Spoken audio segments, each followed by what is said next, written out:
Hello everyone, কেমন আছো তোমরা সবাই? আশা করি সবাই খুব ভালো আছো। যখন খুব ক্লান্ত লাগে তখন আমাদের পাহাড় ডাকে। সত্যি পাহাড় মানেই একটা রিল্যাক্সেশনের জায়গা। পাশে কিছু আওয়াজ শুনতেই পারো, কারণ আমরা এখন আছি কার্শিয়াংয়ের একটা ছোট্ট গ্রাম, দ্যাট ইজ চিমনি। আর গ্রামটা সত্যি এত নিস্তব্ধ, এত সুন্দর, এত সাজানো গোছানো, সিরিয়াসলি মন প্রাণ ভরে যায়।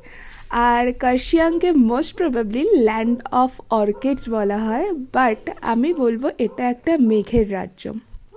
এখানে মানে ঘরের মধ্যে মেঘ ঢুকে যাচ্ছে, এত সুন্দর পরিবেশ, এত সুন্দর ওয়েদার, মানে আলাদাই। মাথা, মন, প্রাণ সব একদম শান্ত হয়ে যাবে। আর পাহাড়ে উঠেই প্রথমেই মোমো তো ম্যান্ডেটরি। আর এই যে দেখতে পাচ্ছ মেঘগুলো কি সুন্দর কাছে চলে আসছে, আর ওই যে দূরে মেঘের মধ্যে একটা ছোট্ট ঘর দেখতে পাচ্ছ, সেটা হলো আমাদের নেক্সট 2 দিনের স্টে।